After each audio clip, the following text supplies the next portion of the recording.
السميع العليم من الشيطان اللعين الرجيم. بسم الله الرحمن الرحيم.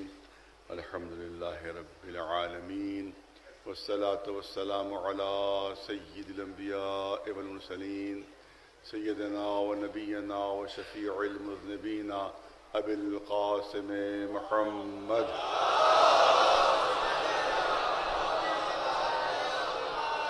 وأهل بيته الطيبين الطاهرين المعصومين.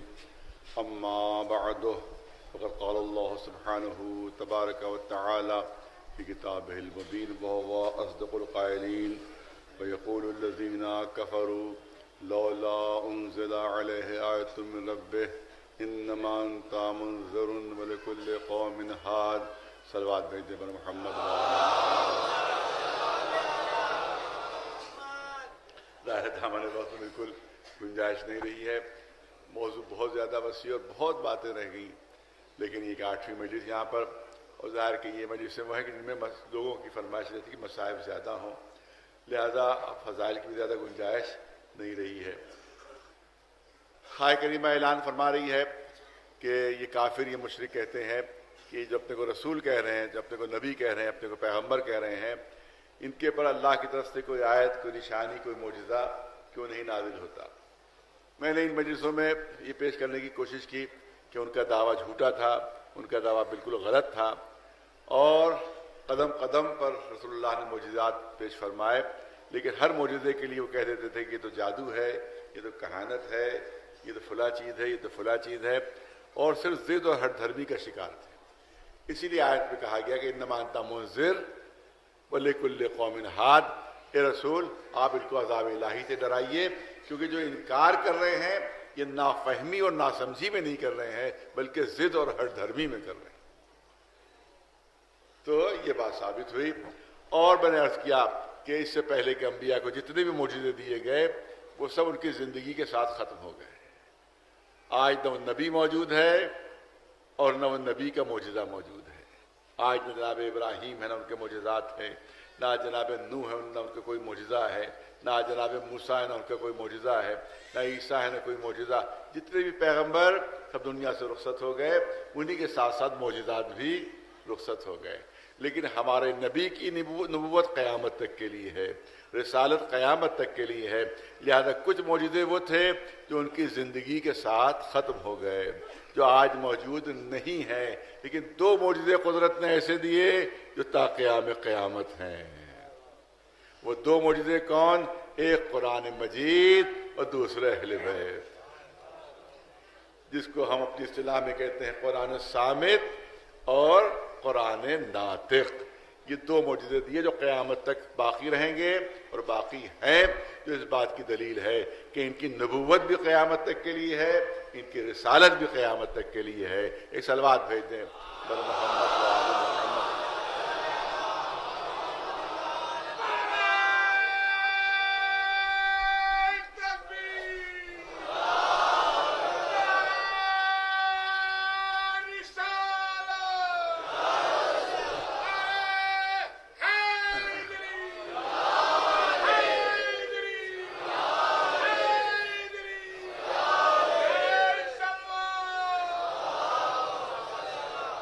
ان مجلسوں میں میری کوشش رہی کہ جو بات کہی جائے وہ دلیل کے ساتھ کہی جائے، اور دلیل میں قرآن مجید کی آیتیں پیش کی میں نے، اور اس طرح سے وہ حدیثیں پیش کی کہ جو متفق علیہ حدیثیں ہیں، جس کو علماء اہل سنت بھی تسلیم کرتے ہیں.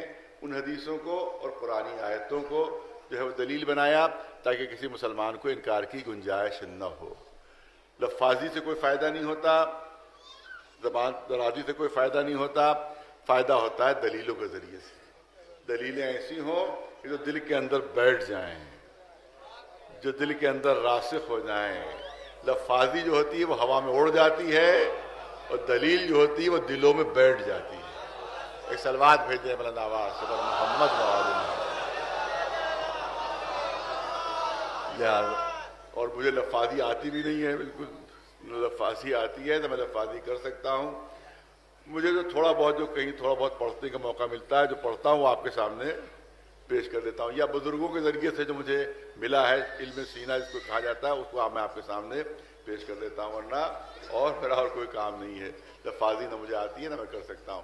تو کوشش میری یہ رہی کہ دلائل کے ذریعے سے بات واضح ہو اور دلائل کے ذریعے سے بات پہنچے، تاکہ ہمارے بچے بھی مطمئن ہوں، اور اگر دوسرے مذہب کا بھی کوئی یہاں بیٹھا ہے تو اس کی بات سمجھ میں آئے کہ ہاں بھائی دلیل یہ ہے۔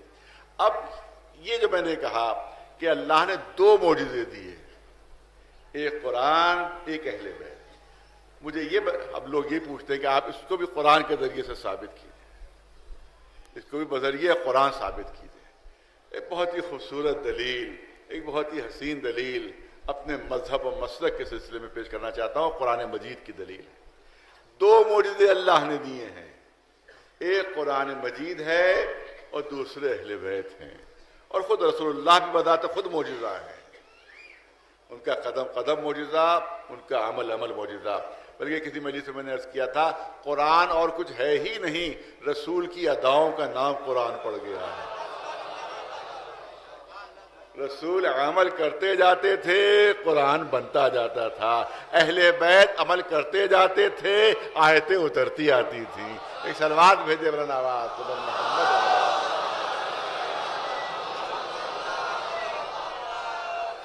تو بس قرآن بھی اہل بیت کے قصیدے کا نام ہے اور کچھ نہیں، یا دشمنان اہل بیت کی مذمت ہے یا اہل بیت کی تعریف ہے، یہی پورا قرآن ہے۔ صلوات بھیجے بر محمد و آل محمد۔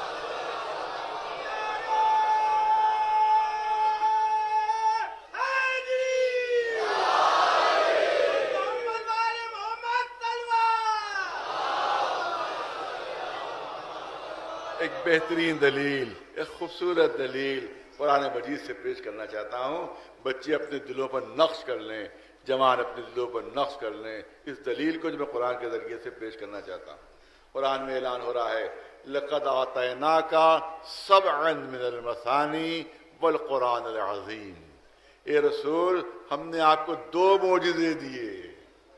بھائی جو میری بات ہے اس کے دلیل کے طور پر، اے رسول ہم نے آپ کو دو معجزے دیے ہیں، آپ کی رسالت کے دلیل کے طور پر، آپ کی نبوت کے ثبوت کے طور پر ہم نے آپ کو دو معجزے دیے ہیں، دو معجزے دیے ہیں۔ دو معجزے کون سے؟ ایک قرآن ہے اور دوسرا سبع مثانی ہے۔ یہ دو معجزے ہم نے آپ کو دیے ہیں۔ اللہ اعلان فرما رہا ہے قرآن مجید میں کہ رسول ہم نے آپ کو دو معجزے دی، ایک قرآن، ایک سبع مثانی، ایک قرآن عظیم اور ایک سبع مثانی۔ اب سوال یہ ہوتا ہے، قرآن تو سب جانتے ہیں، ہاتھوں میں قرآن موجود ہے، تلاوت کرتے رہتے ہیں، گلوں میں حمائل ہے، گھر میں موجود ہے، مسجد و امام باڑوں میں ہے، تو ایک معجزہ تو ہماری نگاہوں کے سامنے ہے۔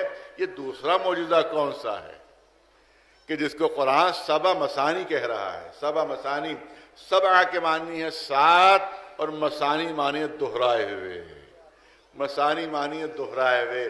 ہم نے وہ سات دیے جو دہرائے ہوئے ہیں۔ ارے توجہ چاہ رہا ہوں آپ حضرات کی، صاحبان فہم ہے، یہاں پر مختلف اس کی تفسیریں کی گئیں۔ تفسیر تو اس کی یہ کی جاتی ہے کہ سبع مثانی سے مراد سورہ الحمد ہے، سورہ الحمد ہے۔ کیوں؟ کیونکہ سورہ الحمد میں 7 آیتیں ہیں۔ جب 7 آیتیں ہیں تو سورہ الحمد سبع معنی 7، سبع معنی 7، مثانی دہرایا ہوا، دہرایا ہوا۔ کیونکہ سورہ الحمد 2 مرتبہ نازل ہوا، ایک مرتبہ مکہ میں نازل ہوا، ایک مرتبہ مدینے میں نازل ہوا۔ کیونکہ 2 مرتبہ سورہ الحمد نازل ہوا ہے، لہذا اب یہاں پر سبع مثانی سے مراد سورہ الحمد ہے، کیونکہ اس میں 7 آیتیں ہیں اور 2 مرتبہ نازل ہوا ہے، 2 مرتبہ نازل ہوا ہے، تو کیونکہ اللہ نے اسے دہرایا ہے لہذا اس کا نام رکھا گیا سبع مثانی۔ دوسری دلیل یہ دی جاتی ہے کیونکہ نماز میں 2 مرتبہ پڑھا جاتا ہے، پہلی رکعت میں بھی واجب ہے، دوسری رکعت میں بھی واجب ہے، اور 7 آیتیں اس میں ہیں، لہذا سبع مثانی سے مراد سورہ الحمد ہے، کیونکہ اس میں 7 آیتیں ہیں اور نماز میں 2 مرتبہ اس کی تلاوت ہوتی ہے، دہرایا جاتا ہے، لہذا اب سبع مثانی جو ہے وہ سورہ الحمد ہے۔ میں توجہ چاہوں گا دلیل کی طرف، پوری توجہ۔ آپ نے کہا جاتا ہے اس میں 7 آیت سورہ الحمد میں، دوسرے مسلک کے لوگ بھی اسی دلیل کو مانتے ہیں اور اسی بات کو مانتے ہیں کہ سورہ الحمد میں 7 آیتیں ہیں اور 2 مرتبہ پڑھا جاتا ہے یا 2 مرتبہ نازل ہوا ہے، لہذا سبا مثانی جو ہے سورہ الحمد ہے۔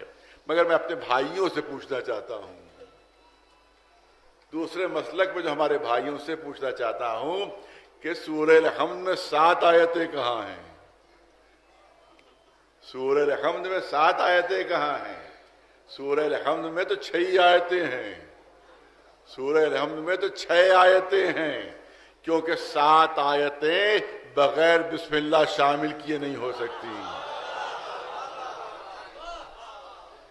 دیکھیں دلیل ہے 7 آیتیں بغیر بسم اللہ شامل کیے ہوئے نہیں ہو سکتی، بغیر بسم اللہ۔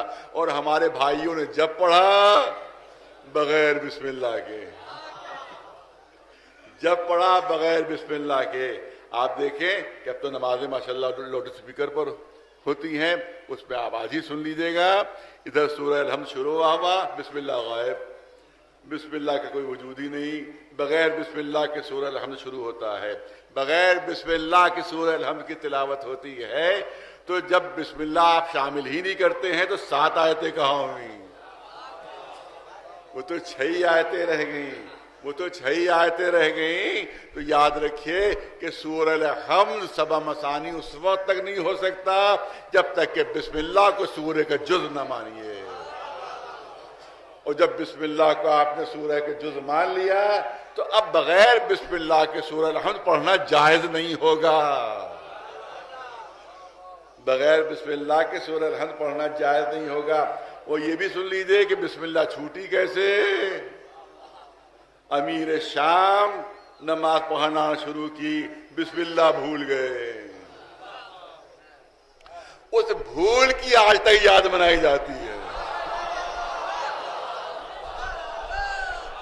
ایک سلوات بھیجے بلند آواز تبارک محمد۔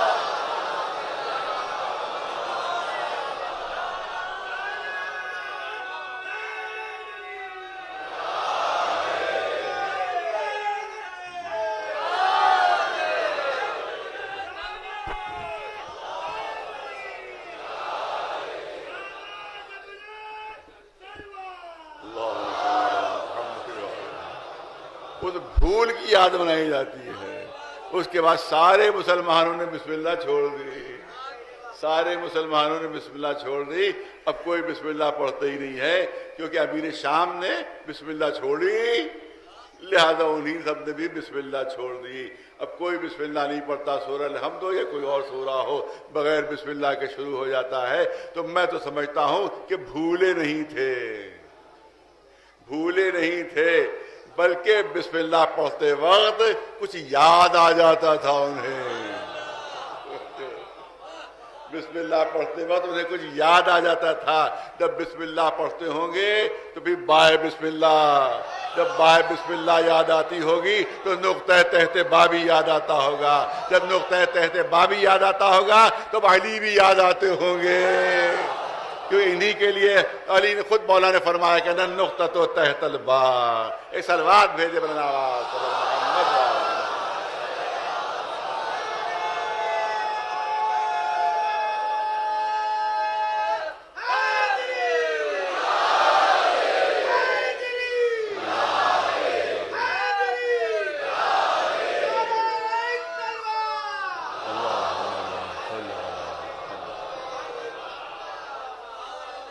تو معلوم ہوا کہ سورہ الحمد میں جب تک بسم اللہ شامل نہ ہو وہ سبا مثانی ہو ہی نہیں سکتا، کیونکہ بغیر بسم اللہ کے تو 6 آیتیں رہ جائیں گی۔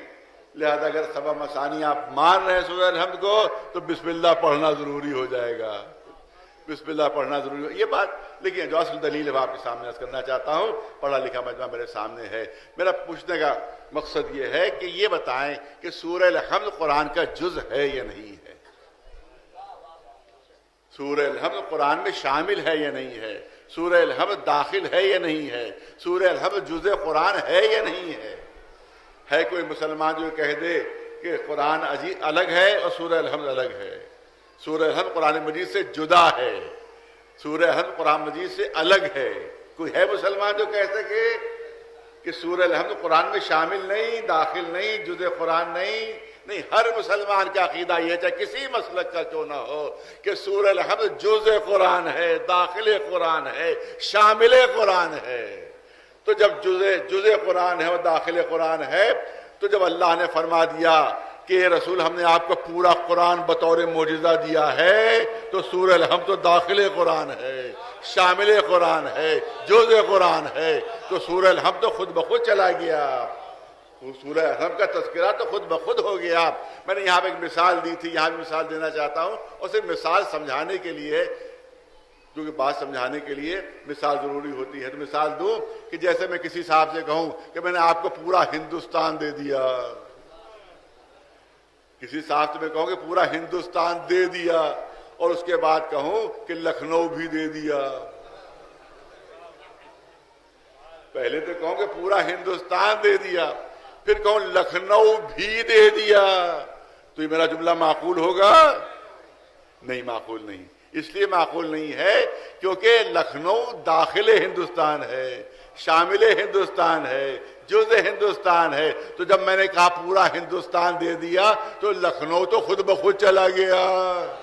اگر الگ ہوتا تو الگ سے کہنے کی ضرورت ہوتی، اگر جدا ہوتا تو الگ سے بیان کرنے کی ضرورت ہوتی کہ صاحب لکھنؤ بھی دے دیا۔ تو جب اللہ نے فرما دیا کہ ہم نے آپ کو قرآن بطور معجزہ دیا، تو سورہ الحمد تو خود بخود چلا گیا۔ سورہ الحمد تو خود بخود داخل و شامل ہے۔ الگ سے تذکرہ کرنا سبع مثانی کا خود اس بات کی دلیل ہے کہ کوئی قرآن کے برابر کا ایک الگ معجزہ ہے، قرآن سے جدا کوئی معجزہ ہے، قرآن سے الگ کوئی معجزہ ہے کہ جس کو قرآن کے برابر ٹھہرایا گیا ہے۔ دو معجزے دیے، قرآن مجید بطور معجزہ اور سبع مثانی بطور معجزہ۔ قرآن میں اشارے ہیں، قرآن میں کوڈ ورڈز ہیں، قرآن میں کوئی تفصیل نہیں ہے، قرآن اشاروں کی کتاب ہے۔ اب اشاروں کا سمجھنا ہمارا کام ہے، اسی لیے کہا کہ عقل مند کے لیے اشارہ کافی ہوتا ہے۔ یہ اسی موقع کے لیے کہا گیا ہے کہ عقل مند کے لیے اشارہ کافی، قرآن اشارہ کر رہا ہے۔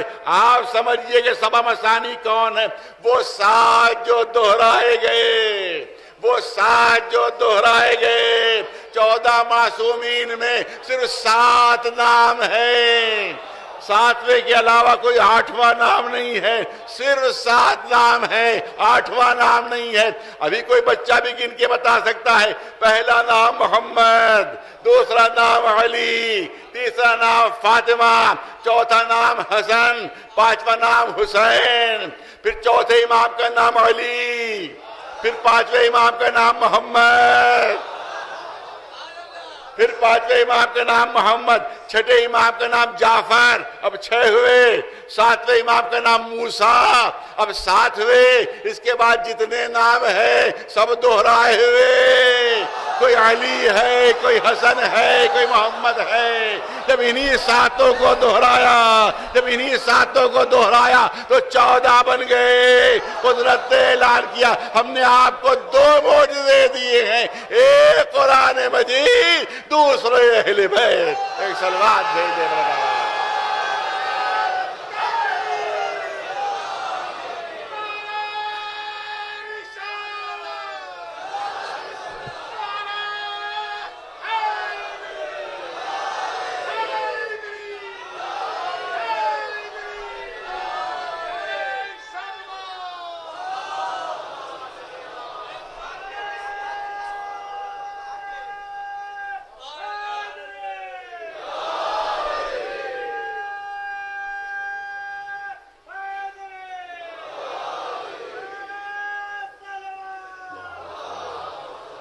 نصرت آرا صاحبہ کے لیے التماس دعا ہے، ان کے لیے التماس دعا، تمام مومن مومنات کے لیے بھی، صحت کے لیے التماس دعا ہے کہ بطفیل محمد و آل محمد علیہ السلام تمام مومن مومنات کو صحت عطا ہو بطفیل امام محمد۔ بہرحال بہت کم وقت ہے اور بڑی مشکل میرے لیے ہے کہ میں اس موضوع کو کس طرح سے آپ کے سامنے پیش کروں۔ آپ دیکھیں اب قرآن و اہل بیت پر گفتگو ہو رہی ہے، قرآن و اہل بیت پر گفتگو ہو رہی ہے۔ آپ دیکھیں کہ آج سے 20-22 سال پہلے یا شاید اس سے بھی پہلے میں یہ بات کبھی شاید یہاں پر عرض کر چکا ہوں، لیکن ظاہر کہ آج جو 30 سال کا جوان ہے وہ 22-23 سال پہلے 6-7 برس کا ہوگا، تو ظاہر کو یاد نہیں ہوگی، لہذا میں اس بات کو دوبارہ آپ کے سامنے پیش کر رہا ہوں، اور بہت اہم پہلو ہے جو آپ کے سامنے عرض کر رہا ہوں کہ مصر میں قرآن مجید پر کمپیوٹر کے ذریعے سے ریسرچ ہوئی، کمپیوٹر کے ذریعے ریسرچ ہوئی، اس کی پوری کتاب چھپ چکی ہے، پوری کتاب چھپ چکی ہے، وہ اتباع سے میرے پاس کتاب بھی موجود ہے، کوئی بھی اگر دیکھنا چاہے تو دیکھ سکتا ہے۔ کمپیوٹر کے ذریعے سے ریسرچ ہوئی، کمپیوٹر کے ذریعے سے ریسرچ ہوئی، اور اس ریسرچ کے ذریعے سے بہت سی چیزیں سامنے آئیں، تمام چیزیں بیان نہیں ہو سکتی، ایک دو چیزیں جلدی جلدی آپ کے سامنے پیش کرنا ہے۔ پہلی بات تو ریسرچ کے ذریعے یہ معلوم ہوئی کہ قرآن مجید کا بنیادی عدد 19 ہے۔ یہ مصر میں تحقیق ہوئی کمپیوٹر کے ذریعے سے کہ قرآن مجید کا بنیادی عدد 19 ہے، بنیادی عدد 19 ہے۔ بسم اللہ الرحمن الرحیم میں 19 حروف ہیں، بسم اللہ الرحمن الرحیم میں 19 حروف ہیں، اور جتنی لفظیں بسم اللہ میں استعمال ہوئی ہیں، اسم اللہ رحمان رحیم، یہ پورے قرآن میں اتنی مرتبہ استعمال ہوئی ہیں کہ 19 سے ڈیوائیڈ ہو سکتی ہیں، وہ تعداد 19 سے ڈیوائیڈ ہو سکتی ہے، یہ اس سے کمپیوٹر کے ذریعے سے پتہ چلا۔ اسی طرح سے ایک اور چیز پتہ چلی، آپ دیکھیں کہ قرآن مجید میں ہے کہ جہنم کے اوپر فرشتے جو معین کیے اللہ نے، ان کی تعداد بتائی ہے، اس کی تعداد بتائی کہ جہنم کے اوپر جو فرشتے معین کیے ہیں ان کی تعداد قرآن نے بتائی ہے۔ تو آپ تصور کیجئے کہ جہنم میں جہاں کروڑوں مجرم ہوں گے، کروڑوں ڈاکو ہوں گے، کتنے وقتخور وہاں پر ہوں گے، بڑے بڑے بدماش ہوں گے، قاتل ہوں گے، کون کون ہوں گے، صدام بھی وہیں ہوگا، یہ تمام بڑے بڑے قاتل اور لٹیرے اور ڈاکو سب وہیں ہوں گے۔ ان کو کنٹرول کرنے کے لیے فرشتوں کی ایک بہت بڑی فوج کی ضرورت ہوگی تاکہ ان کو کنٹرول کریں، ان کو اپنے قابو میں رکھیں۔ ظاہر کہ ہر بدماش وہیں ہوگا، ہر ڈاکو وہیں ہوگا، جتنے خراب لوگ ہیں سب وہیں ہوں گے، تو ان کو کنٹرول کرنے کے لیے کتنی بڑی فوج کی ضرورت ہوگی۔ لیکن قرآن نے کیا کہا؟ قرآن میں موجود ہے وَعَلَيْهَا 19، ہم نے جہنم کے اوپر 19 فرشتے معین کیے ہیں، کل 19 فرشتے۔ اسی لیے کہا جاتا ہے کہ قرآن کا بنیادی عدد 19 ہے، قرآن مجید کا بنیادی عدد 19 ہے۔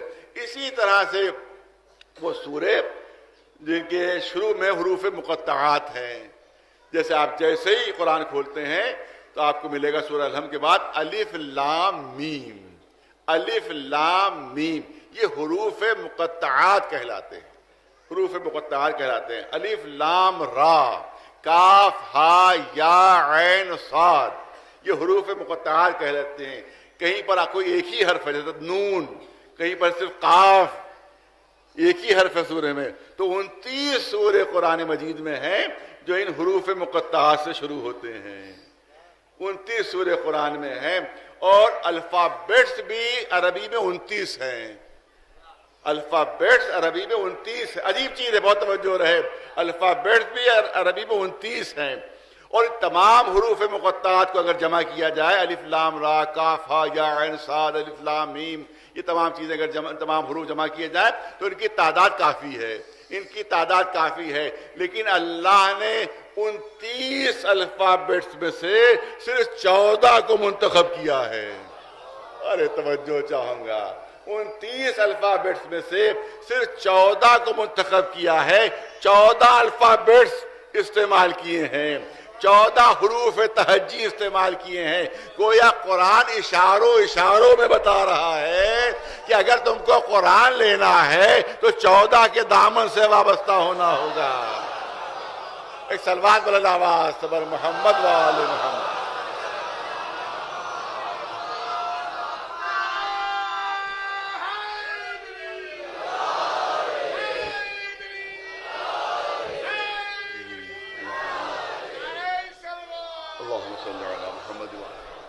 جلدی جلدی پیش کرنا ہے، تو یہاں کے اوپر معلوم ہے کہ 19 جو ہے، 19 کا عدد وہ قرآن کا بنیادی عدد ہے۔ اس کے لیے دوسرا کمپیوٹر کے ذریعے سے دلیل پیش کی گئی کہ جو حروف مقطعات جیسے سب سے طویل سورہ ہے سورہ بقرہ، اس میں شروع میں الف لام میم، الف لام میم، پورے سورہ بقرہ میں اتنی مرتبہ الف استعمال ہوا ہے کہ 19 سے تقسیم ہو سکتا ہے، وہ اتنی مرتبہ لام کو استعمال کیا گیا ہے کہ وہ 19 سے ڈیوائیڈ ہو سکتی ہیں، اتنی مرتبہ میم کو استعمال کیا گیا ہے کہ 19 سے ڈیوائیڈ ہو سکتے ہیں۔ اسی طرح سے سورہ قاف، جس کے شروع میں صرف قاف ہے، صرف قاف ہے۔ اب یہاں کے اوپر کمپیوٹر کے ذریعے سے معلوم ہوا کہ پورے قرآن مجید میں اس میں 57 قاف ہیں جو 19 سے ڈیوائیڈ ہو سکتے ہیں، بہت توجہ رہے، 57 قاف ہیں 19 سے ڈیوائیڈ۔ پورے قرآن مجید میں جہاں جہاں بھی جناب لوط کا تذکرہ آیا ہے وہاں قرآن نے لفظ قوم استعمال کیا ہے، قوم لوط، قوم لوط، قوم لوط، قوم لوط۔ لیکن جب سورہ قاف میں جناب لوط کا تذکرہ ہوا تو اب قوم کا لفظ ہٹا دیا، اخوان و لوط، بجائے قوم کے لفظ اخوان استعمال ہوا۔ صرف پورے قرآن میں ایک مرتبہ جناب لوط کے ساتھ اخوان کا لفظ استعمال ہوا، ورنہ ہر جگہ قوم کا لفظ، قوم لوط، قوم لوط، مگر سورہ قاف میں لفظ قوم ہٹا کر لفظ اخوان استعمال ہوا، اخوان و لوط، کیونکہ اگر یہاں بھی قوم کا لفظ استعمال ہو جاتا تو ایک قاف بڑھ جاتا، ارے توجہ رہے، تو 58 قاف ہو جاتے جو 19 سے تقسیم نہ ہو پاتے۔ تو اب مصر میں تحقیق ہوئی کہ قرآن کا بنیادی عدد 19 ہے، قرآن کا بنیادی عدد 19 ہے۔ ظاہر ہے ان کی تحقیق صرف قرآن تک رہی، لیکن ہمارے سامنے تو رسول کی حدیث ہے کہ انی تارک فیکم الثقلین کتاب اللہ و عطرتی اہل بیتی، ہم دو چیزیں چھوڑ کر جا رہے ہیں، ایک قرآن، ایک اہل بیت۔ تو ہمارے ریسرچ کا قدم تو در اہل بیت تک پہنچیں گے، ہماری ریسرچ تو در اہل بیت تک پہنچے گی۔ تو جس طرح سے ریسرچ ہوئی کہ قرآن کا بنیادی عدد 19 ہے، اسی طرح سے اہل بیت کا بنیادی عدد بھی 19 ہی ہے۔ ابھی حساب لگائی محمد میں کتنے حروف ہیں؟ 4 حروف۔ فاطمہ میں کتنے ہیں؟ 5، 5 4 9 ہوئے۔ علی میں کتنے ہیں؟ 3، 9 3 12 ہوئے۔ حسن میں کتنے ہیں؟ 3، 12 3 15 ہوئے۔ اب 19 پہ کتنے رہ گئے؟ 19 پہ کتنے رہ گئے؟ 4 حروف۔ حسین میں کتنے ہیں؟ 4، 15 اور 4 19۔ اگر قرآن صامت کا بنیادی عدد 19 ہے تو قرآن ناطق کا بنیادی عدد بھی 19 نظر آ رہا ہے۔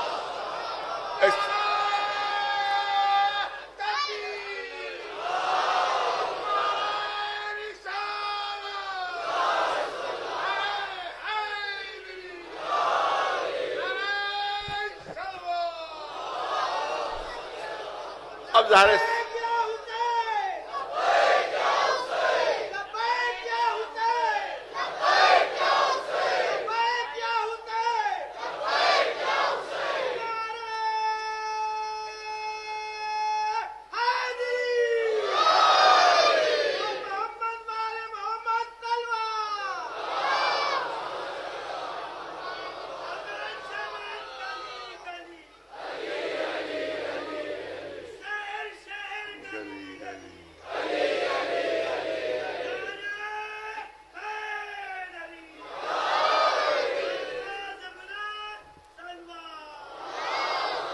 امام زمانہ علیہ السلام کی طرف سے ٹرسٹ منصوب ہے، اس کے ممبرشپ بھی ہے، اور وہ ممبرشپ فارم آپ کو یہاں سے مل جائیں گے، اس کو بھر کے آپ منتھلی اس کے ممبر بھی بن سکتے ہیں۔ ماشاءاللہ اتنا بڑا مجمع ہوتا ہے، لیکن یہ کہ امام باڑہ ماشاءاللہ بھرا ہوتا ہے مگر ڈبے خالی ہوتے ہیں۔ لہٰذا آپ سے گزارش ہے کہ ان ڈبوں میں آپ جو ہے وہ ہم لوگوں پر بھروسہ کرتے ہوئے آپ اس ڈبے میں جو بھی آپ رقم ڈالنا چاہتے ہیں ڈالیں سے، تاکہ قوم کی زیادہ سے زیادہ سلسلے میں خدمت ہو سکے۔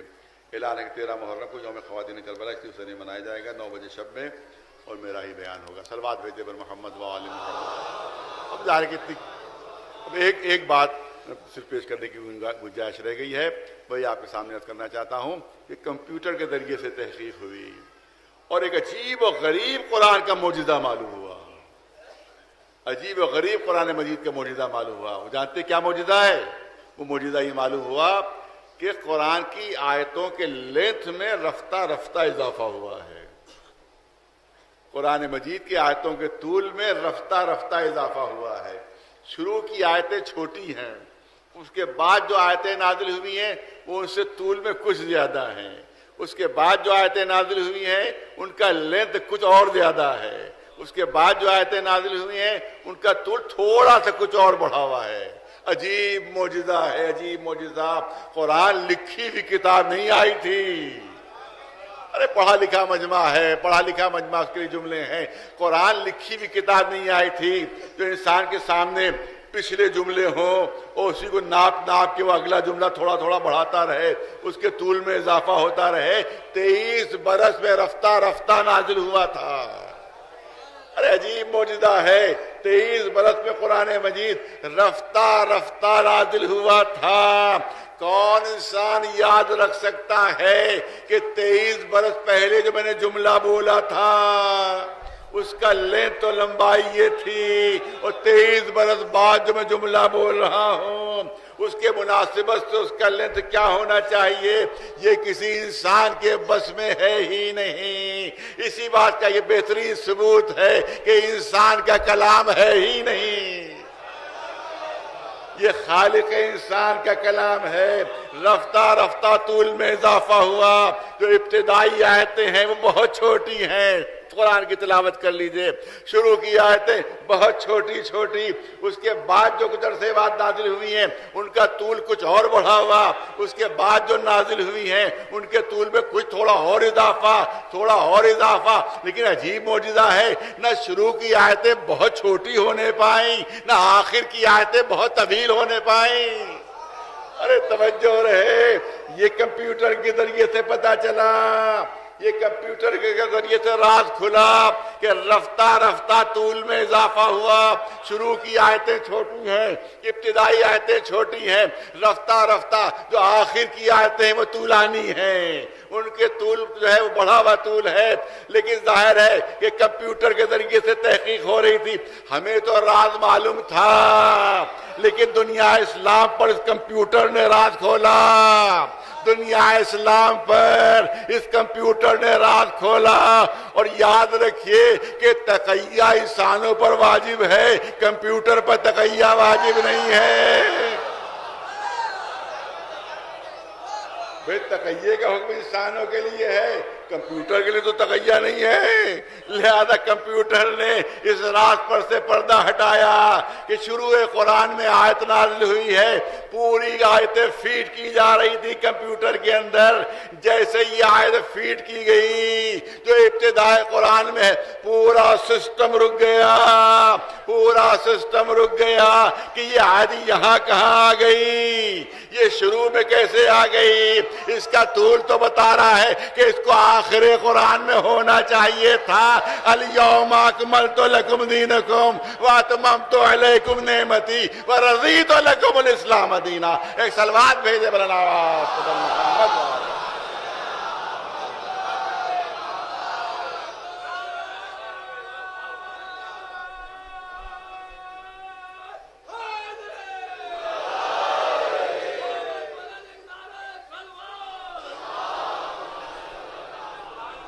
بس آخری دلیل دینا چاہتا ہوں. موضوع ہی ایسا ہے کہ خود میرا دل بھی نہیں مان رہا، لیکن بعد کی مجلسیں جو ہیں ان کا بھی خیال رکھنا ہے.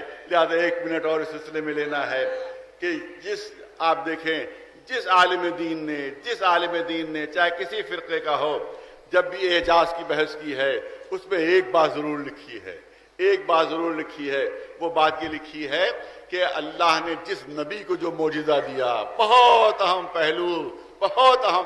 میں تو صرف خلاصہ آپ کے سامنے پیش کر رہا ہوں. کوشش کر رہا ہوں کہ سمندر کو کوزے میں بند کر دیا جائے. میری کوشش یہ ہے، اور بچوں اور جوانوں تک مضبوط اور ٹھوس دلیلیں پہنچیں.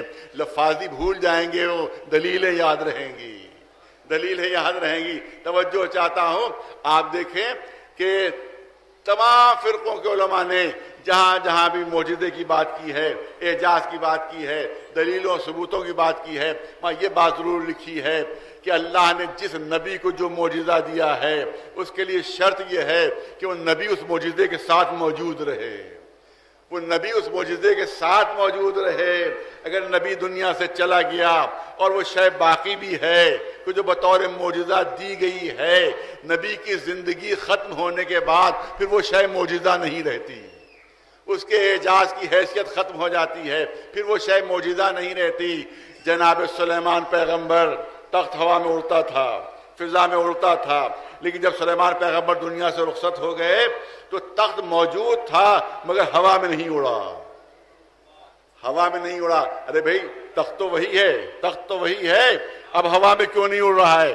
کیا وہ نبی نہیں رہا جس کو بطور معجزہ دیا گیا تھا؟ تخت ہے مگر معجزہ نہیں ہے. ارے توجہ رہے، تخت ہے مگر معجزہ نہیں ہے. جناب موسیٰ عصا بطور معجزہ دیا گیا تھا کہ جب زمین میں ڈالتے تھے تو اژدہا بن جاتا تھا، جب آرام کرنے کے لیے لیٹتے تھے تو سایہ دار درخت بن جاتا تھا. روایت میں ہے جناب موسیٰ دنیا سے رخصت ہوئے 300 برس تک بنی اسرائیل کے پاس یہ معجزہ رہا. 300 برس تک یہودیوں کے پاس یہ معجزہ رہا، مگر نہ اژدہا بنا نہ سایہ دار درخت بنا. اور اللہ کا شکر ہے کہ قدرت نے یہ رکھی بات کہ وہ معجزہ نہیں رہا، ورنہ بغیر عصا کے تو اتنا ہنگامہ مچائے میں یہودی. اگر موسیٰ کا عصا ہوتا تو اس وقت کیا حشر ہوتا دنیا والوں کا. لہذا بہت غنیمت ہے کہ وہ عصا ان کے پاس موجود نہیں ہے. ایک سلوات بھیجے پر محمد والے. علماء نے بتایا، بہت توجہ رہے، علماء نے بتایا کہ شرط ہے کہ جو چیز بطور معجزہ دی گئی ہے وہ نبی اس کے ساتھ ساتھ موجود رہے. میں مسلمانوں سے پوچھنا چاہتا ہوں، جہاں جہاں آواز جا رہی ہے، میرا ان سے سوال ہے، پبلک سے سوال نہیں ہے، علماء سے سوال ہے، مولویوں سے سوال ہے کہ مجھے یہ بتا دیں کہ قرآن مجید آج معجزہ ہے یا نہیں ہے. قرآن مجید آج معجزہ ہے یا نہیں؟ اگر کسی مسلمان کی زبان سے نکل گیا کہ معجزہ نہیں ہے تو سارے مفتی فتویٰ دیں گے کہ اسلام سے خارج ہو گیا. یہ قرآن کو کہہ رہا ہے معجزہ نہیں رہا. پوچھے 100 سال بعد رہے گا، کوئی اگر کہہ رہے 100 سال بعد نہیں رہے گا، آج تو ہے، اسلام سے خارج ہو جائے گا. اس کا مطلب مسلمان ہونے کے لیے ضروری کہ عقیدہ رکھے کہ جس طرح سے 1400 سال پہلے قرآن معجزہ تھا، آج بھی معجزہ ہے، قیامت تک معجزہ رہے گا. میں پوچھنا چاہتا ہوں کہ پھر وہ دلیل کیا ہوئی، وہ شرط کیا ہوئی کہ جس نبی کو جو معجزہ دیا گیا ہے اس نبی کا معجزے کے ساتھ ساتھ موجود رہنا ضروری ہے.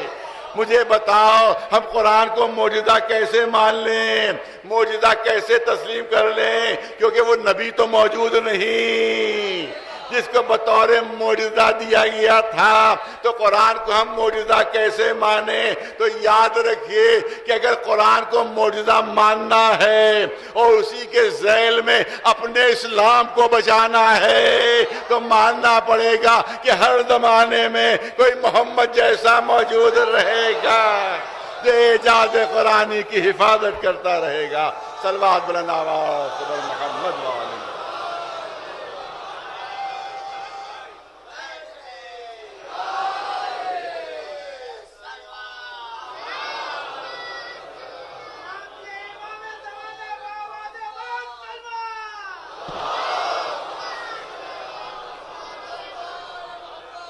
امام موسیٰ کاظم علیہ السلام 7ویں امام، ان سے پوچھا جاتا ہے فرزند رسول یہ بتائیے کہ انبیاء کو جو معجزے دیے گئے ہیں ان کی مصلحت کیا تھی، اللہ کی مشیت کیا تھی؟ تو امام نے فرمایا کہ جن زمانے والوں کو جن چیزوں پر سب سے زیادہ ناز ہوتا تھا، جن چیزوں پر سب سے زیادہ غرور ہوتا تھا، تو زمانے کے غرور کو توڑنے کے لیے، ان کے تکبر کو توڑنے کے لیے، ان کے ناز کو توڑنے کے لیے اس زمانے کے نبی کو ویسے ہی ملتا جلتا معجزہ دیا جاتا تھا. جناب عیسیٰ کے زمانے میں طبابت و حکمت کا زور تھا، لہذا انہیں دم عیسوی عطا کیا گیا کہ پھونک مارتے ہی مردے زندہ ہو جاتے تھے. جناب موسیٰ کے زمانے میں جادو کا زور تھا تو ان کو عصا دیا گیا کہ جو زمین پر ڈالتے ہی وہ اژدہا بن جاتا تھا. تو اب سوال یہ ہوتا ہے کہ رسول اللہ کے زمانے میں عرب والوں کو اپنی کس بات پر سب سے زیادہ ناز تھا، سب سے زیادہ غرور تھا؟ تو بچہ بھی کوئی کہہ دے گا کہ ان کو اپنی زبادانی پر بہت زیادہ غرور تھا، اپنی فصاحت و بلاغت پر بڑا ناز تھا، لہذا فصاحت و بلاغت کا جواب قرآن بن کر نازل ہوا تاکہ ان کی فصاحت و بلاغت کا توڑ ہو سکے، تاکہ ان کی فصاحت و بلاغت کا توڑ ہو سکے۔ تو مگر میں کہوں گا کہ ایک صفت اور تھی جس پر عرب والے بہت غرور کرتے تھے، بہت ناز کرتے تھے، بڑا ان کو غرہ تھا۔ جہاں اپنی فصاحت و بلاغت پر ناز تھا، وہاں اپنی بہادری و شجاعت پر بھی بڑا غرور تھا، اپنی بہادری پر، اپنی شجاعت پر بھی بڑا غرور اور ناز تھا۔ تو اگر رسول کو صرف ایک معجزہ بطور قرآن دیا گیا ہوتا تو عرب والے قیامت تک فخر کرتے رہتے کہ فصاحت و بلاغت کا تو جواب ہو گیا، مگر ہماری شجاعت کا کوئی توڑ نہ ہو سکا، ہماری بہادری کا کوئی جواب نہ ہو سکا۔ لہذا دو معجزے دیے گئے، ایک وہ جو فصاحت و بلاغت کا توڑ کرے، دوسرا وہ ہو جو بہادری و شجاعت کا توڑ ہو۔ مگر فرق یہ رکھا کہ جو فصاحت و بلاغت کا معجزہ تھا وہ قلب پر نازل ہو رہا تھا، جو شجاعت و بہادری کا معجزہ تھا وہ آغوش میں اتر رہا تھا۔ ایک صلوات بھیجے مولانا محمد والے۔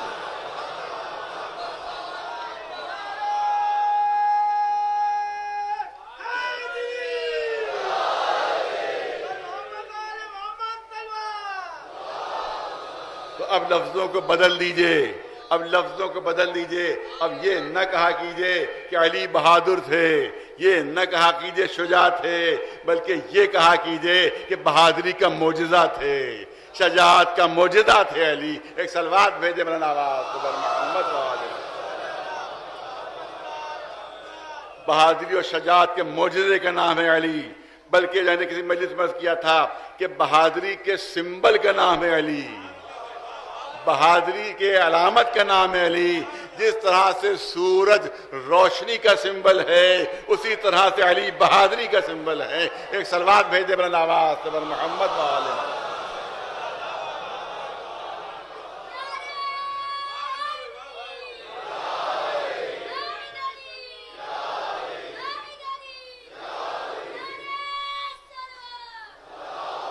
اب ظاہر ہے کہ وقت نہیں رہا، لہذا دوسرا رخ دینا ہے۔ آپ دیکھیں کہ جس کا جیسا معیار ہوتا ہے ویسی اس کی طلب ہوتی ہے، جیسا جس کا معیار ہوتا ہے ویسی اس کی طلب ہوتی ہے۔ کوئی بیچارہ الف بے بھی نہیں جانتا ہے، اگر وہ یہ کہے کہ مجھے کسی عالم و پڑھے لکھے انسان کی تلاش ہے تو 8واں فیل بھی عالم ہوگا اس کے لیے، 8واں فیل بھی اس کے لیے عالم ہے، کیونکہ وہ بیچارہ اے بی سی ڈی بھی نہیں جانتا، وہ تو الف بے بھی نہیں جانتا، اس کے لیے 8واں فیل عالم ہے۔ لیکن اگر کوئی پڑھا لکھا شخص کہے کہ مجھے عالم کی تلاش ہے تو اس کی نگاہ کہیں اور پہنچے گی، اس کا انتخاب کوئی اور ہوگا۔ اگر کوئی مجتہد کہے کہ مجھے عالم کی تلاش ہے تو اس کی نظر کہیں اور پہنچے گی، اس کا معیار کچھ اور ہوگا۔ اگر کوئی مرجع وقت کہے کہ مجھے عالم کی تلاش ہے تو اس کی نگاہوں میں کوئی اور عالم ہوگا، اور اگر عالم دورہ کہے کہ مجھے کسی عالم کی تلاش ہے تو اس کا معیار کچھ اور ہوگا۔ تو اب توجہ فرمائیں، کائنات کا سب سے بڑا بہادر ہے علی، کائنات کا سب سے بڑا شجاع علی۔ وہ یہ تمنا کر رہے ہیں کہ مجھے ایک بہادر فرزند چاہیے، ایک شجاع فرزند چاہیے۔ تو اب تصور کیجئے کہ معیار شجاعت علی کیا ہوگا، اب تصور کیجئے کہ بہادری عباس کیا ہوگی، جناب عباس کی بہادری۔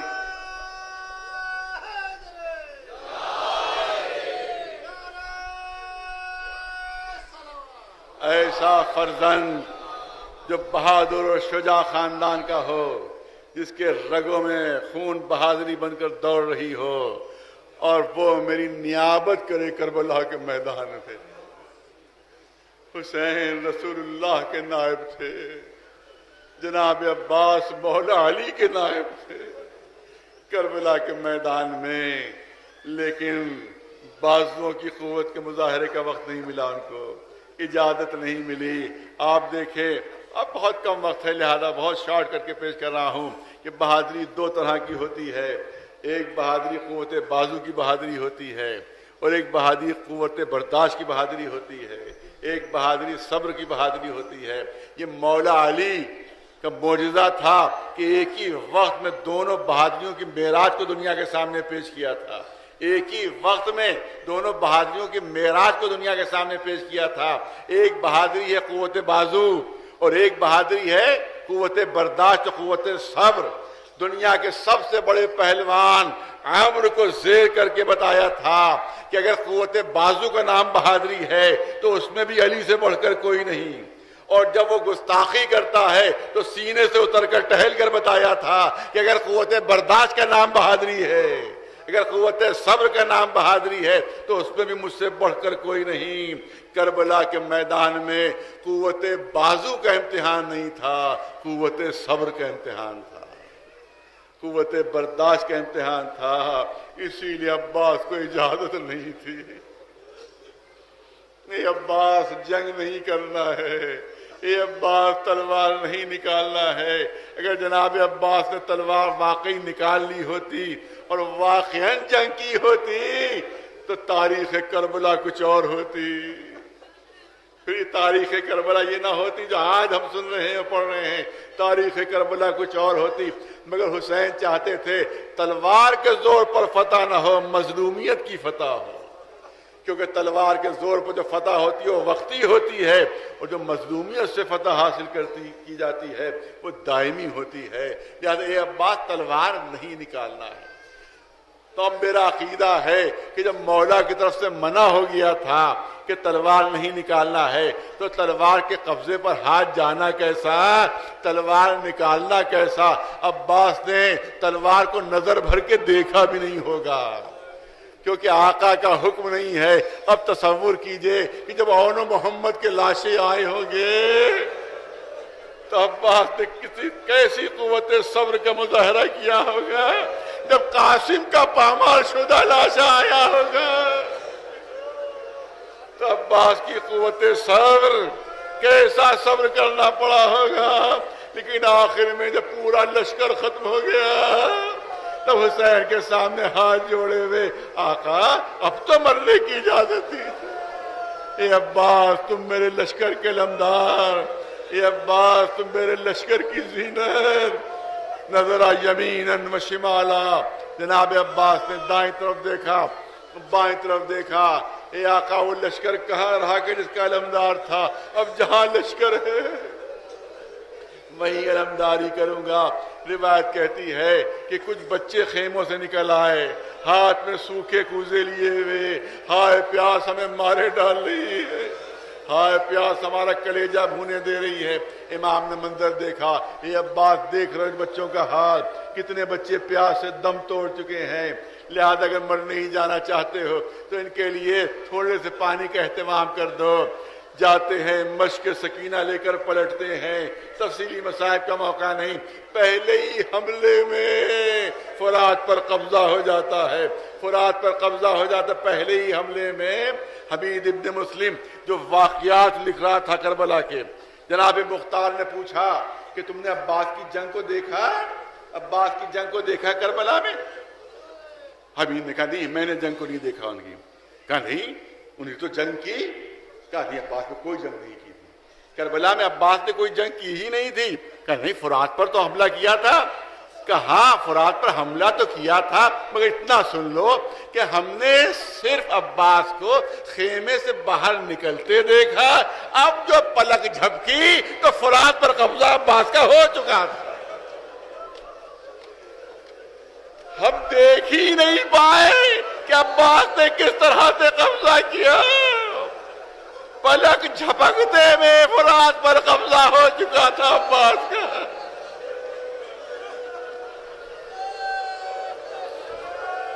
بشک سکینہ بھری، بشک سکینہ لے کر پلٹے۔ اب کسی کی ہمت نہیں ہو رہی کہ سامنے سے آ کر حملہ کرے۔ عباس بڑھتے چلے جا رہے ہیں، عباس بڑھتے چلے جا رہے ہیں۔ پسرے ساتھ گھبرا گیا، تمام سرداروں کو جمع کیا، ارے غضب ہو جائے گا، جنگ کا نقشہ پلٹ جائے گا اگر یہ پانی خیموں تک پہنچ گیا، لہذا روکنا ہے پانی۔ کسی طرح سے روکو پانی کو، پانی پہنچنا نہیں چاہیے۔ ان سرداروں نے کہا ہم عباس کو دیکھ رہے ہیں کہ عباس کی پوری توجہ مشق کی طرف ہے، اپنی طرف کوئی توجہ ہی نہیں ہے عباس کو، پوری توجہ مشق کی طرف ہے کہ کوئی تیر نہ لگنے پائے، کوئی تلوار نہ لگنے پائے، کوئی نیزہ نہ لگنے پائے، پوری توجہ مشق کی طرف ہے، اپنی طرف سے بالکل متوجہ نہیں ہے، لہذا اگر چھپ کر حملہ ہو تو شاید حملہ کامیاب ہو جائے۔ ایک ملعون چھپ کر بیٹھتا ہے درخت کے پیچھے، عباس جیسے ہی گزرتے ہیں پشت سے حملہ کرتا ہے، عباس کا ایک بازو قلم ہو جاتا ہے، اب ایک ہاتھ رہ گیا، اسی سے نیزہ بھی سنبھالنا ہے، اسی سے علم بھی سنبھالنا ہے، اسی سے مشق سکینہ بھی۔ پھر آگے بڑھتے ہیں، دوسرا ہاتھ بھی قلم ہو جاتا ہے، جو ہاتھ کا ٹکڑے بچے رہ گئے تھے اسی کے ذریعے سے سینے سے مشق چپکا لی اور تسمہ مشق کا دانتوں میں دبا لیا، اور گھوڑے کو ایر پہیر دے رہے ہیں، اے فرس وفادار ذرا تیز چل، سکینہ بہت پیاسی ہے، اے فرس وفادار علی اصغر دم توڑنے والا ہے، ذرا تیز چل۔ حمید کہتا ہے میں دیکھ رہا تھا جناب عباس، دونوں ہاتھ کٹے ہوئے، مشق دانتوں میں دبی ہوئی، گھوڑے پر بلند ہوتے تھے اور آگے کچھ دیکھتے تھے، پھر گھوڑے پر بلند ہوتے تھے، پھر آگے کچھ دیکھتے تھے۔ وہ کہتا مجھے تعجب ہوا کہ اس عالم میں دونوں ہاتھ کٹے ہوئے ہیں، مشق کا تسمہ دانتوں میں دبا ہوا ہے، یا آخر عباس بلند ہو کر کیا دیکھتے ہیں؟ وہ کہتا ہے میں نے غور کیا تو مجھے اندازہ ہوا، عباس بلند ہو کر دیکھتے تھے کہ اب سکینہ کا خیمہ کتنی دور رہ گیا، اب سکینہ کا خیمہ کتنی دور رہ گیا۔ ہرملا جب گرفتار ہو کر مختار کے دربار میں آیا ہے تو مختار نے پوچھا کہ تم نے کربلا میں کیا کیا؟ کہا میں نے جنگ نہیں لڑی کربلا میں۔ ہرملا کہتا ہے میں نے جنگ نہیں لڑی کربلا میں، پھر کیا کیا؟ کہا میں نے صرف 3 تیر چلائے تھے، میں تو خیمے میں بیٹھا ہوا تھا، مجھے پسر سعد نے طلب کیا کہ تم سے بڑا تیر انداز اس وقت دنیا میں موجود نہیں ہے، اس وقت تمہارا کام ہے۔ میں نے 3 تیر چلائے تھے۔ کہ پہلا تیر کب چلایا تھا؟ کہ اس وقت چلایا تھا جب عباس مشق لے کر آ رہے تھے، جب عباس مشق لے کر آ رہے تھے میں دیکھ رہا تھا کہ عباس کے دونوں ہاتھ کٹے ہوئے ہیں، مشق دانتوں میں دبی ہوئی ہے، جسم کے ٹکڑے اڑے جا رہے ہیں، ہر طرف سے تیروں سے چھلنی ہو چکے ہیں، مگر عباس آگے بڑھتے چلے جا رہے ہیں، آگے بڑھتے چلے جا رہے ہیں۔ عباس کی نہ تو قوت میں کمی آ رہی ہے، نہ عباس کی طاقت میں کمی آ رہی ہے، بڑھتے چلے جا رہے ہیں، گھوڑا آگے بڑھتا چلا جا رہا ہے۔ وہ کہتا ہے میں نے غور کیا کہ آخر عباس کے جسم یہ طاقت کہاں سے رہی ہے؟ ارے توجہ چاہوں گا، ہرملا مختار کے دربار میں بیان کر رہا ہے کہ میں نے یہ غور کیا کہ آخر اتنا زخمی ہونے کے بعد، دونوں ہاتھ کٹنے کے بعد، تیروں سے چھلنی ہو جانے کے بعد، یہ عباس کے جسم میں اتنی قوت کہاں سے آ رہی ہے، اتنی طاقت کہاں سے آ رہی ہے کہ گھوڑے کو بڑھاتے چلے جا رہے ہیں کہ مجھے اندازہ ہوا کہ یہ مشق سکینہ سے طاقت مل رہی ہے عباس کو، مشق سکینہ سے طاقت مل رہی ہے۔ ارے جب تک مشق سلامت ہے عباس گھوڑے سے گرے گی نہیں۔ میں نے مشق کا نشانہ لیا، کر تیر مارا، ٹھیک مشق پر تیر پڑا، عباس کا سینہ بھی چھد گیا۔ اب عباس نے اپنا گھوڑا موڑا، چاروں طرف سے حملہ شروع ہوا۔ ایک ملعون قریب آتا ہے، اے عباس بڑے بہادر ہو، بڑے شجاع ہو، میرا حملہ روک سکتے ہو تو روک لو۔ اس نے گرد سامنے لیا، عباس نے حسرت سے آسمان کی طرف دیکھا، پالنے والے تو دیکھ رہا ہے میرے دونوں ہاتھ کٹے ہوئے، سر پر گرد پڑتا ہے، چورا کر زمین پر گرتے ہیں، چورا کر زمین پر گرتا آواز دیتے ہیں، آقا غلام کا سلام آخر قبول کیجئے، آقا غلام کا سلام آخر قبول کیجئے۔ ہاں شہادت نہیں پڑھنا ہے، بس 2-3 جملے عرض کرنا ہے۔ مروان روایت کرتا ہے کہ میں مدینے میں جنت البقیع سے گزر رہا تھا، میں نے دیکھا فاطمہ زہرا کی قبر کے اوپر ایک مومن سر کے بال اس کے کھلے ہوئے ہیں اور وہ قبر پر کہہ رہی ہے اے شہزادی فاطمہ زہرا، ارے اپنے بیٹے عباس کی تعزیت قبول کیجئے، اپنے بیٹے عباس کی تعزیت قبول کیجئے، اپنے فرزند عباس کی تعزیت قبول کیجئے۔ مروان گزر رہا تھا، کہہ رہا تھا کہ ارے یہ تو بنی ہاشم کی عورت ہے، اس کو یہ بھی نہیں معلوم کہ عباس فاطمہ کے بیٹے نہیں تھے، ام البنین کے بیٹے تھے۔ یہ عورت کیا کہہ رہی ہے کہ اپنے فرزند کی تعزیت قبول کیے؟ لوگوں نے کہا یہ خود ام البنین ہے، جو خود ام البنین ہے، جو فاطمہ زہرا کو جناب عباس کی تعزیت پیش کر رہی ہے۔ اس کے بعد قبر سے سر اٹھایا، کربلا کا رخ کیا، اے عباس مجھے یہ خبر دی گئی ہے کہ تمہیں مار دیا گیا، تمہیں قتل کر دیا گیا، میں کیسے یقین کروں؟ کیا دنیا میں کوئی ایسا پیدا ہو سکتا ہے جو میرے عباس کو مار دے؟ کیا دنیا میں کوئی ایسا پیدا ہو سکتا ہے جو میرے عباس کو مار دے؟ لیکن مجھے اس وقت یقین آیا جب مجھے یہ بتایا گیا کہ زینب کے سر سے چادر چھینی گئی، جب مجھے یہ بتایا گیا کہ سکینہ کے تماچے مارے گئے، جب مجھے یہ معلوم ہوا کہ زین العابدین کے تازیانے لگائے گئے، تب مجھے یقین آیا میرا عباس مارا گیا، میرا عباس مارا گیا۔ اگر وہ زندہ ہوتا تو کس میں ہمت تھی کہ زینب کے سر سے چادر چھینتا؟ سکینہ کے تماچے۔ بس آخری جملے، جب تک جناب مختار نے انتقام نہیں لے لیا ہے، اہل حرم نے عید نہیں منائی، اہل حرم نے عید نہیں منائی۔ جب بھی عید کا وقت ہوتا تھا ایک دوسرے کے گھر تعزیت کے لیے جاتے تھے۔ عید کا دن تھا، جناب زینب کے گھر میں تمام اہل حرم جمع ہوئے کہ آج کس کی تعزیت کے لیے چلیں اور کس کے گھر جائیں۔ آخر میں طے ہوا کہ چلو عباس کی ماں ام البنین کے گھر چلتے ہیں۔ ان کے چاروں بیٹے کربلا میں شہید ہو گئے۔ اب ان کے پاس عباس کا ایک چھوٹا سا بیٹا فضل موجود ہے، اس کے علاوہ ان کے پاس کوئی موجود نہیں ہے۔ چلو چلتے ہیں، ان کے گھر تعزیت ادا کرتے ہیں۔ آگے آگے جناب زینب، پیچھے پیچھے اہل حرم۔ جیسے ہی جناب ام البنین کے گھر میں جناب زینب داخل ہوتی ہیں، روایت کہتی ہیں ام البنین تعظیم کے لیے کھڑی ہو گئیں۔